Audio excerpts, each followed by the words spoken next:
What is going on, guys? It's the Mad Dragon. We're back in Rugby 22 today. I thought what would be fun to do is just to take you guys through the actual menu system. I thought a lot of people might be reserved about this game, might not be picking it up straight away.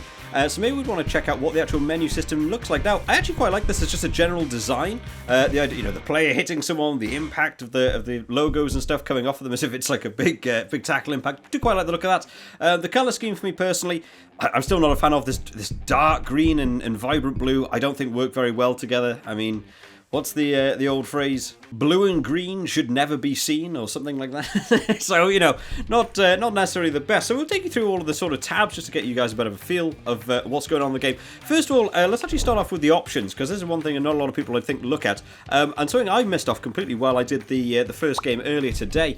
So going through, you've got your match length. You can change that, of course, as you go through. Goes all the way up to 80 minutes. So I imagine it's now you're choosing a full-length game, not a half-length, because you can actually now do a full 80 minutes, which some people were actually asking on the last stream we did about how long you can play a game for. In terms of the settings, you've got day, night, rainy day, rainy night. That was all the same as Rugby 20. You get to choose what you want the clock to even look at, which I quite like the look of. The difficulty, we haven't moved on to Legend yet. Only played one game, lost that game against Australia on Pro. My first game, so many different changes to basic mechanics, threw me off. You sent off, we have people get sent off. We didn't have any in that game. Vibration, knock on was by default off, which is very, very strange. So I'm going to turn that back on.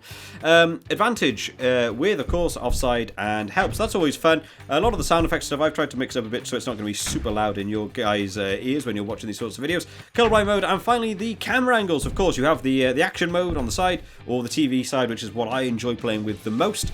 You can actually adjust the height, which I quite like on this. Just to be able to pick what sort of height you want. I'm still trying to find which one I enjoy. And then camera shake. I'm not a big fan of camera shake because it can mess up the game just a little bit and can make videos a little bit more difficult. So, in terms of going back to the main menu, starting off with quick match.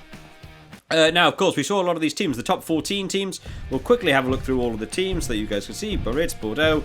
We'll go through them all just that you guys can actually take a look, make sure these guys are all in. That's a funky kit. I like the look of that. There we go. Is that, it looks like Macalou, is it? That shirt. Bourbon Racing 92. Back to the start. So going across, we have, of course, the Nations Trophy. So no Argentina. For some reason, they chose Argentina to play in yellow as standard. The Wallabies now in. England are in as this. For all you England fans. At least they've got a sort of red and black kit. That was sort of at one point a bit of a kit. The Flying Fijians. Looking forward to playing as the Fijians at some point. France, Georgia, Ireland, Italy, Japan, New Zealand, Samoa, Scotland, South Africa, Tonga, USA, Wales, and there we go. So yeah, there's still no teams like Russia or Namibia or anything like that. So definitely a lesser amount of international teams, which is a bit of a shame. They haven't even made fake ones for those guys. So not necessarily the best coverage on some of the international teams. I'm sure a lot of people will be ashamed to not see their team in there. The Pro D2, obviously fully licensed in this game, so they've got all of the Pro D2 and what have you in there as well. So that's always fun. And then the United Rugby Championship, Benetton, Cardiff, Chelsea Sharks. They've got all the South African teams, the Scottish teams, the Irish teams, and the Wales teams all in there as well. Was probably always going to be happening, especially with the international licenses as well. Looking forward to actually playing with some of the South African teams. Don't know a great deal about them. We saw them on the Lions, but I've sort of watched a bit in my own time, so looking forward to playing with them a little bit more. And then finally, the big one a lot of people will be interested in, the Premier League. This is what has taken over, I'm going to guess, like the Gallagher Premiership or something, or what they've tried to do. So they have a lot of these teams in with unlicensed kits. They do have some of the teams, which I guess is fun. London, the old London team, Manchester, Newcastle. I mean, at this point, we're just playing football, I think.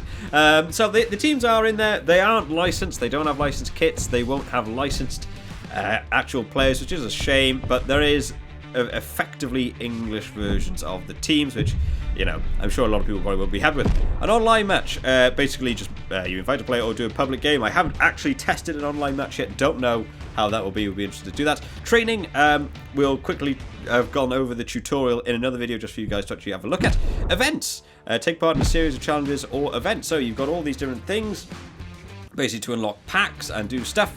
So, score one drop goal, convert one try, play 3 matches, all very easy. So it's like the challenges that we used to have in the old game. My missions is a new feature in this game.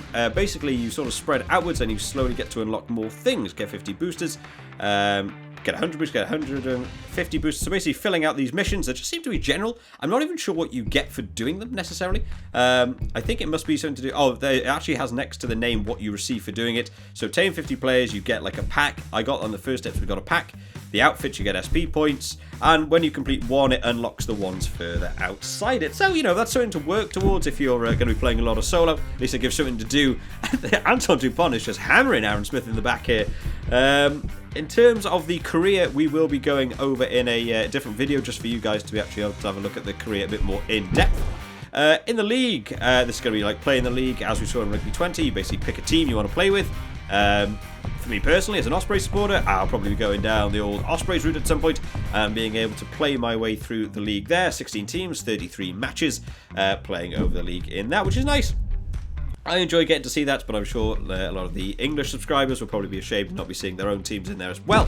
My teams, a lot of fun, of course, creating your own squad. A lot of people are going to be excited about this. We will be doing another video on the creator squad as well, because there's going to be a whole bunch around that. And that, of course, will probably tie into the career. You know, make your own team manually, but then starting a career with that team is sort of tied into one. So we'll probably be doing that at one time. And then finally, my collection. This is a bunch of cards that all exist. I think this will probably be just to actually allow you to create a team with some pretty basic players when you start in the My Team schedule. You can actually search them over on the left-hand side here. You've got your booster packs, which you can open. Again, I don't think this menu necessarily looks the best. There's a lot of colours on this screen. This screen on its own looks quite bad. Hopefully when we've actually got a couple of booster packs in there, it will add up. And then buying the booster packs. Of course, I only have 4,500. We've only played one game so far, so we won't be able to buy anything. Of course, you've got your things. Now, this is one thing I actually requested in one of my videos, was buying player packs from a certain position. Standard backs, superior forwards, epic backs. That's what you want to be seeing. If you're after a certain player, there's no point opening one pack and getting 4 forwards when you're after the fullback from a team or something. So really like the idea that they've added that in.